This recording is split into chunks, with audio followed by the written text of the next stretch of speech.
나시린의 법은 이러하니라. 자기의 몸을 구별한 날이 차면 그 사람을 회막문으로 데리고 갈 것이요. 그는 여호와께 헌물을 드리되 번제물로 1년 된 흠없는 순양 한 마리와 속죄제물로 1년 된 흠없는 어린 암양 한 마리와 화목제물로 흠없는 순양 한 마리와 무교병 한 광주리와 고운 가루에 기름 섞은 과자들과 기름 바른 무교 전병들과 그 소제물과 전제물을 드릴 것이요. 제사장은 그것들을 여호와 앞에 가져다가 속죄제와 번제를 드리고 화목제물로 순양의 무교병 한 광주리를 아울러 여호와께 드리고 그 소제와 전제를 드릴 것이요. 자기의 몸을 구별한 나시린은 회막문에서 자기의 머리털을 밀고 그것을 화목제물 밑에 있는 불에 둘치며 자기의 몸을 구별한 나시린이 그의 머리털을 민 후에 제사장이 삶은 순양의 어깨와 광주리 가운데 무교병 하나와 무교전병 하나를 취하여 나시린의 두 손에 두고 여호와 앞에 요제로 흔들 것이며 그것과 흔든 가슴과 받들어 올린 넓적다리는 성물이라 다 제사장에게 돌릴 것이니라. 그 후에는 나시린이 포도주를 마실 수 있느니라.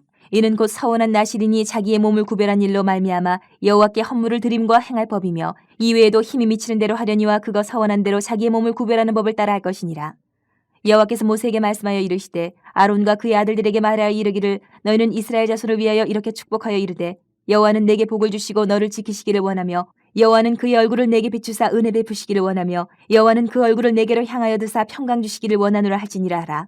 그들은 이같이 내 이름으로 이스라엘 자손에게 축복할지니 내가 그들에게 복을 주리라. 어제 본문부터 이어지는 나시린에 관한 규례를 계속 설명을 하고 있습니다.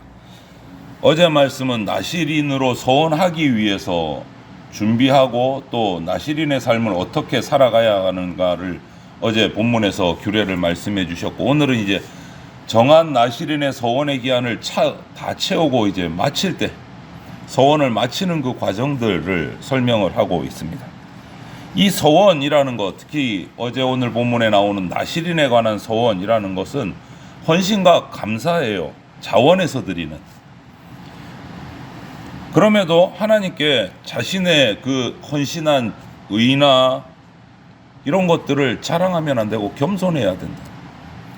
우리가 드리는 어떤 것도 아무리 좋은 것, 아무리 많은 것, 아무리 화려한 것을 하나님 앞에 드려도 하나님께 100% 온전한 제물은 될 수가 없습니다. 왜? 우리 자체가 죄가 있기 때문에 온전한 제물은 될 수 없어요. 항상 부족해요. 무엇을 드려도. 그렇기 때문에 우리 사람은 하나님 앞에 자랑할 수가 없는 겁니다. 자랑할 수 없기 때문에 항상 겸손해야 돼요. 그렇게 겸손한 모습으로 하나님 앞에 서야 된다. 그래서 감사는 최고의 제사가 되는 겁니다. 감사가 없는 제사는 당연히 올바른 제사가 될 수가 없어요. 오늘 본문 말씀을 보니까 13절부터 쭉 한 15절, 16절까지 나시린이 자신이 나시린으로 서원한 기간을 이제 마치고 나면 제사를 드려서 그 서원의 이제 마지막을 마무리를 합니다. 속죄제, 화목제, 소제 이렇게 제사를 드립니다. 감사하는 마음으로 시작해서 이제 서원을 해서 나시린의 삶을 시작하고 입으로 또 고백하고 자신이 가진 것들을 주님 앞에 제사로 드림으로 이 나시린의 모든 서원이 이제 완성이 돼요. 마음을 드리고 몸을 드리고 재물을 드리는 것으로 온전해지는 거예요. 이렇게 하나님과 바른 관계에 있는 사람은요, 모든 영광을 하나님께 돌려드립니다. 몸도 마음도 자신이 가진 소유도. 그래서 이 서원, 나시린의 서원의 마지막은 뭐냐? 전부 다 드리는 거예요. 하나님 앞에 모든 것을 집중하는 거예요.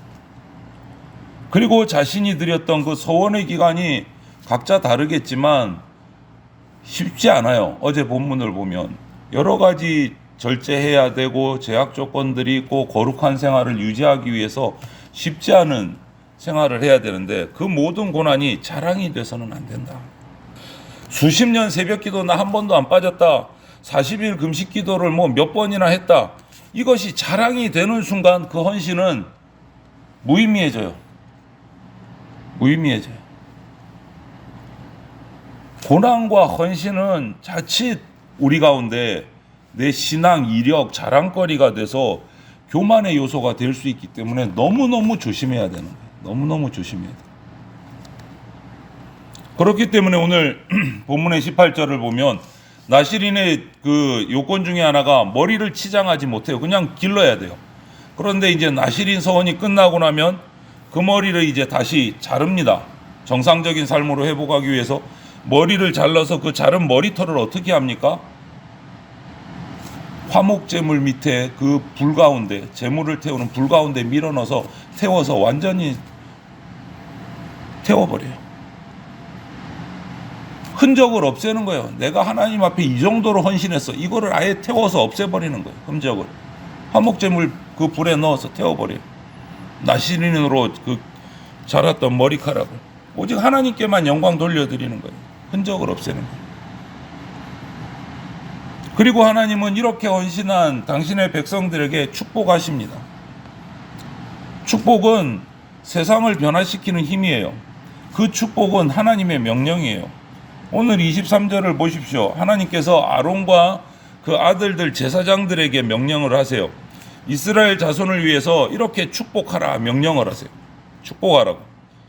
하나님의 이름으로 행해지는 이 제사장의 축복은 죽음과 저주 아래에 있는 세상을 회복시키는 정말 엄청난 기적이 일어나는 거예요. 축복은 서로를 살리는 거고 저주는 서로를 죽이는 겁니다. 오늘 말씀을 통해서 우리가 복을 볼 수 있는 것은 모든 복의 시작은 근원은 하나님이시다. 축복하는 사람은 제사장이에요. 하지만 그 복을 주시는 능력은 오직 하나님께 있습니다. 하나님께서 제사장을 통해서 주시는 거예요. 오늘 보세요. 제사장들에게 이스라엘 자손을 위해서 이렇게 축복하라. 제사장들에게 가르쳐 줬어요. 이렇게 축복하라. 그래서 제사장들은 축복할 때 23절을 보면 이렇게 말해야 돼요. 여호와는 내게 복을 주시고. 자기가 주는 게 아니란 말이에요. 여호와는 너에게 이렇게 복을 주시고 그러면서 복을 좀 내려야 돼요. 제사장이 복 주는 게 아니다라는 거예요. 오직 하나님만이 복을 주시고 제사장은 그 복을 전달해 주는 대리자일 뿐이다. 제사장의 권위 엄청나죠? 그 사람이 세운 게 아니에요. 하나님이 제사장에게 주신 권위예요. 제사장직은 그래서 소중합니다. 존귀합니다. 그러면서 가장 겸손해야 될 자리예요. 절대 교만하면 안 돼요. 복은 오직 하나님만 주시는 거예요. 그러면서 그 복에 관해서 설명을 하고 계세요. 하나님이 이스라엘 백성을 먼저 지키신다. 24절에 돼 있어요. 지킨다는 것은 원어로 샤마르 그래가지고 울타리를 쳐서 막는다. 이런 의미가 있어요. 하나님의 복은 우리가 하나님 말씀 안에 머물 때 누릴 수 있는 거예요. 그 말씀이 우리 인생의 울타리가 돼서 악한 것들을 다 막아준다는 거예요. 그게 복이다. 그래서 말씀의 원리에 순종하는 삶이 하나님의 복을 받게 된다. 아무에게나 복 주시는 거 아닙니다. 하나님께서는 순종을 통해서 복을 주신다. 순종을 통해서. 그래서 우리 그리스도인들은 하나님 말씀 안에 머물 때 가장 힘 있는 존재가 돼요. 왜? 다 막아주시니까. 우리는 강한 존재가 돼요. 하나님 말씀 안에 거할 때 막아주시니까. 여호와 하나님은 또 자기 백성을 지키시고 두 번째 자기 백성을 보기를 원하신다 돼 있어요. 보기 원하신다. 그래서 25절에 얼굴이라는 말이 나와요. 얼굴. 근데 이때만 나오는 게 아니고 구약 성경 전체에서 보면 이 얼굴이라는 단어가 한 번씩 나오는데 그때의 그 모습을 살펴보면 관계를 회복하거나 아니면 관계가 단절되거나 이럴 때 이 얼굴이라는 단어가 종종 나와요. 얼굴. 그래서 하나님은 죄를 범한 이스라엘을 향해서 신명기 31장에 보면 내 얼굴을 숨기리라 이렇게 말씀하세요. 내 얼굴을 숨기리라. 얼굴을 하나님께서 하나님의 얼굴을 숨기고 나타나지 않으신다, 보여주지 않으신다는 것은 그 대상자를 외면한다. 대상자를 버린다라는 상징이에요. 얼굴을 숨긴다. 반대로 얼굴을 향한다. 얼굴을 본다라는 것은 하나님과 그 사람의 관계가 회복된다는 거예요.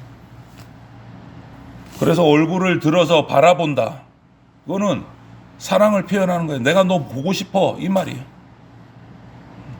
마음이 가는데 얼굴이 가는 거예요. 보고 싶은 걸 보지 보기 싫은 거 얼굴 돌리기 싫잖아요. 그래서 본다라는 것은 보고 싶어하는 마음이 따라가는 거예요. 그래서 오늘 25절 말씀을 보면 여호와는 그의 얼굴을 내게 비추사 은혜 베푸시기를 원하며 이렇게 돼 있어요. 하나님은 백성을 사랑하는 마음을 얼굴을 돌려서 바라본다라는 이 행위로 나타내시는 거예요. 내가 너 사랑한다, 보고 싶어, 만나고 싶어, 이 말인 거죠. 하나님은 오늘도 우리를 보기를 원하세요. 우리가 하나님 앞에 나가야 된다는, 그게 축복이라는 거예요. 그래서 오늘 이 축복의 헌신한 자들을 향한 하나님의 축복의 마무리가, 사랑의 고백이 평강으로 마무리가 돼요. 샬롬, 평강으로 마무리가 돼요. 그들에게 주어진 그 가나안 땅, 샬롬의 땅이에요. 가나안에서 하나님의 말씀으로 통치되는 천국, 하나님의 나라, 제사장 나라를 세워야 되는 거예요. 죄가 있고 욕망이 있는 땅은 평강이 없어요. 우리가 예수님을 평강의 왕이라고 부르는 이유가 뭡니까? 죄를 이기셨고 사망을 정복하셨기 때문에 평강의 왕이라고 부르는 거예요. 죄와 사망이 있는 곳에는 평강이 없어요. 그것을 이기셨기 때문에 평강의 왕이라고 예수님을 부르는 거예요. 그래서 하나님의 말씀, 진리의 말씀, 예수 그리스도가 통치하는 곳이 평강이 있는 거예요. 말씀이 있는 곳에 평강이 있는 거예요. 그래서 그 평강은 하나님의 이름으로부터 시작이 돼요. 그래서 27절에 이같이 내 이름으로, 이렇게 표현하잖아요. 이같이 내 이름으로 축복하라. 내 이름으로. 내 이름으로 이스라엘에게 축복하라. 우리 세상을 하나님께서 처음 창조하실 때 창세기의 그 부분을 한번 떠올려 보십시오. 축복을 통해서 세상을 창조하셨어요. 축복을 통해서. 보시기에 좋았더라. 얼굴로 보신 거예요. 보시기에 좋았더라. 보시기에 좋았더라. 축복인 거예요. 축복. 축복으로 세상을 창조하셨어요. 그런데 우리 인간 아담의 죄악으로 말미암아 그것이 끊어졌잖아요. 어두워졌잖아요. 그래서 축복은 뭐냐? 세상을 바꾸는 힘은 뭐냐? 하나님의 얼굴이 다시 우리를 쳐다보는 거예요. 회복하는 거예요. 세상에 바꾸는 힘은, 그래서 말씀의 원리로 돌아가는 게 세상을 바꾸는 것이고, 말씀의 원리 속에 들어가는 것이 축복이다. 나실인들이 철저하게 하나님의 말씀에 순종하면서 자신을 온전히 헌신하라고, 그것이 거룩한 삶이라고, 그것이 축복인 거예요. 제사장은 그래서 하나님의 축복을 전하는 사람들이에요. 철저하게 하나님께 붙들림 받아서 사용되는 통로와 같은 사람이에요. 모든 복과 지혜는 하나님으로부터 와요. 제사장은 하나님의 그 말씀을 대언하면서 이스라엘 백성들의 귀에 들려주는 역할을 하는 거예요. 그리고 하나님은 27절에 내가 그들에게 복을 주리라 약속을 하세요. 하나님의 말씀은 생명이고 능력이고 헛됨이 없습니다. 복을 주리라 하셨으면 복을 주시는 거예요. 잘 되기를 원하고 지켜주시고 평안하게 해주시고 미래와 소망을 주시는 거예요. 부서지고 죄악 가운데 어두워진 세상을 다시 회복시켜 주시는 거예요. 축복으로. 처음 창조하실 때 세상처럼. 그래서 오늘 이 축복의 말씀들을 우리가 쭉 보면 복을 주셔서 현실적이고 영적인 모든 필요를 채워주시는 거예요. 보십시오. 우리 생명과 인생을 재앙과 멸망으로부터 지켜주세요. 하나님은 우리를 밝은 얼굴로 대하시고 우리에게 은혜를 베풀어 주십니다. 하나님은 우리를 주목하시고 우리하고 함께 계시고 하나님의 평안 안에 거할 수 있게 해주세요. 제사장을 통해서 이스라엘에게 이렇게 복을 주신 이 하나님은 올해도 그리스도 예수 안에 있는 우리에게 하늘에 속한 신령한 복을 주실 겁니다. 우리가 그 복을 간구해야 돼요. 세속적인 어떤 성공을 간구하는 것이 아니고. 그래서 우리 그리스도인이라고 불리는 저와 여러분들은 이 복 주시는 하나님께 감사를 드리고 자신을, 나실인처럼 자신을 온전히 거룩하게 드리는 삶을 살아야 돼요. 그렇게 살 때 그 삶에 기쁨이 있고 감사가 넘칩니다. 항상 말씀드리지만 나에게 주셔서 기쁘고 감사해서 내가 하나님 앞에 나와서 헌신한다. 이거는 순서가 틀렸어요. 내가 주님 앞에 드리고 주님께 감사하고 그때 하나님께서 복을 주시는 거예요. 오늘 본문에 나실인이 자신이 서원한 모든 기한을 다 마치고 무사히 마치고 그 서원의 기한을 다 마치고 나서 하나님 앞에 헌물을 드리잖아요. 화목제로, 속죄제로, 소제로, 번제로 이렇게 하나님 앞에 드리는 이유는 열심히 헌신했어요. 나시린으로 모든 삶을 절제하면서 하나님 앞에 다 헌신했는데 뭘 또 드려? 드릴 거 다 드렸는데 그런데 헌물을 드린단 말이에요. 제사를 드린단 말이에요. 그 이유가 뭘까? 주님 앞에 온전히 헌신하고 나니까 깨달아지는 게 있는 거예요. 다 드리고 나니까 내가 하나님께 드리며 사는 것이 희생이 아니고 고난이 아니고 하나님 앞에 온전히 드리고 나니까 그것이 하나님을 얻는 복이라는 걸 깨달은 거예요. 내가 드리는 게 아니고 하나님이 내게 오시는 복이라는 걸 깨달은 거예요. 그러니까 감사해서 또 드리는 거예요, 제사를. 하나님 앞에 헌신하는 거요, 하나님 앞에 드리고 바치는 거요, 희생이 아니에요. 하나님을 내가 얻는 복인 거예요. 복인 거예요. 그것을 나시린으로 서원한 사람들은 다 행하고 나니까 그때서야 깨달은 거예요. 헌신하니까 하나님께서 내가 희생한 게 아니고 하나님께서 나에게 오시는 거구나. 정말 기쁨을 누리는 거예요. 정말 감사를 누리는 거예요.